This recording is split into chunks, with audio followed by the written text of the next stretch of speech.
morning. My name is Lisa. I'm known as Miss Lisa Ballerina, and I've been teaching since 1985. And I've developed some fun preschool tips and tricks to help you develop a great preschool program at your dance studio. So today's topic is obstacles and distractions and your teaching method. All right, so let's go through some of those. Now, if you're in a studio environment, then your obstacles and distractions are going to be limited.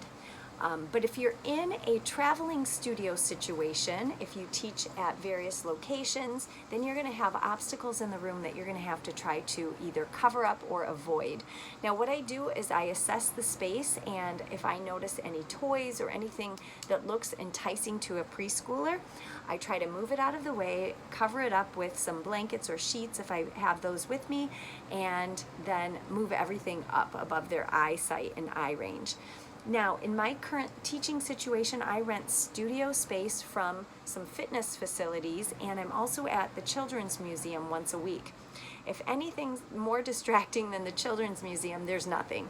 So the Children's Museum here on the island is a great place for kids to come and explore and play. So there's a lot of things hands-on that the students can use. Now, we are in a specific room in the Children's Museum, but it's an open space, so I can't close the door and keep them in there. So if other activities are going on, oftentimes the little ones will run out and want to play with the toys. Now, at my gym location, I'm at a fitness facility as well, a couple times a week, and I'm not in a room there either where I can close a door and keep the children in the space. So the space at the gym involves people working out, walking through the space, going to the locker rooms, going to the restrooms. So I have a lot of distractions there as well. So what I basically discovered is I have to be more entertaining and enticing than a giant yoga ball sitting in the corner or my mom sitting in the corner watching me. So I have created class plans in advance and music playlist in advance so that I'm not spending a lot of time over at the stereo wasting time so that they can go play with a yoga ball that's sitting in the corner. So I keep the class moving. Now, the way my classes are situated as well, because I don't have a studio space per se, is I have chairs set up in the studio where parents will sit in, they observe class. And for some studio owners, they don't like that idea. A lot of teachers don't, but you know, I'm a confident dance teacher, so if I have parents observing and watching, I am completely fine with that. They can see what the student's learning each week, they can see how I handle and discipline the class, and if the parents are in the room with me as well, and if their child is acting up, I will just say, guess what? You have to go sit on your mom's lap and have a conversation with her for a moment, or the father if the father brings them. So the best disciplinarian is their own parent. But let's go back to class plans. So to be a distraction, I recommend starting your class with some big gross motor skills, a warm-up. I just do a warm-up. I put some music on.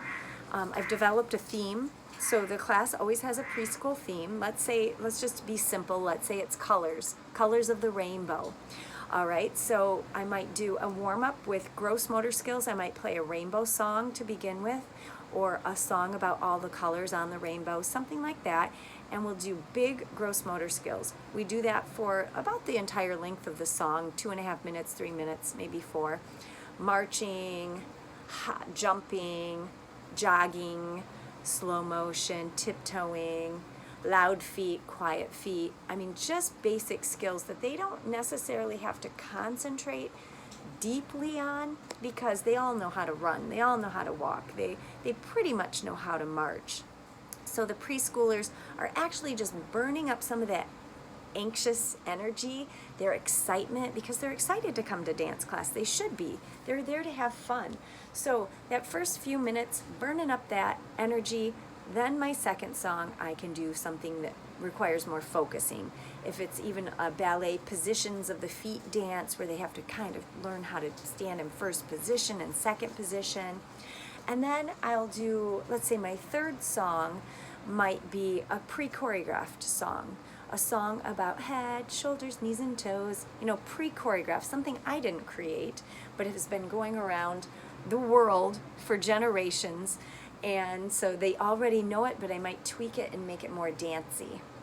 And then I might go into whatever my theme is. Of course, my theme, if it's colors, my first song would be maybe a rainbow dance. Second song might be, everyone, we're going to do ronde de jambes. I call it ronde de jambe the rainbow. So you dip your toe in some paint and you paint the rainbow. And then we'll paint it with the other foot, and then we'll pick it up, and where should we hang it? Let's tiptoe and try to find some place to hang it around the room. And as we hang it, let's balance on one foot. Try to arabesque and hang your painting on the wall. Uh-oh, my painting fell. Put your painting on your head and tiptoe. So I'm just creating a story dance where they have to focus. They're still learning some ballet terms, ronde de jambe the rainbow. And then my next song might be, I'm going to pass out ribbons, and we're going to paint rainbows throughout the space, and now we're going to make circles. So I'll incorporate some props as well. And then I might go into another song where we're sitting on the floor doing a stretch, but I'll create a rainbow story. And then my final dance might be something I've choreographed that they have to learn, same choreography each time, or it might be another prop. But again, keeping them moving, keeping them having fun, and you being the distraction is the most important key to this scenario. So if you're noticing the kids are losing attention, focusing on obstacles or distractions in the room, you may need to reassess what your class plans involve and how you approach the class. So, hope that helps. Hope you can incorporate some of that into your teaching this week if you've started classes already. I'm going to try to post something each week, some great teaching tip. So if you have any ideas or tips that you'd like me to discuss, put them below in the comments, or if you have any questions, put them below. I'd love to help you out. And again, Miss Lisa Ballerina, coming to you from St. Thomas, U.S. Virgin Islands. Have a splendid day.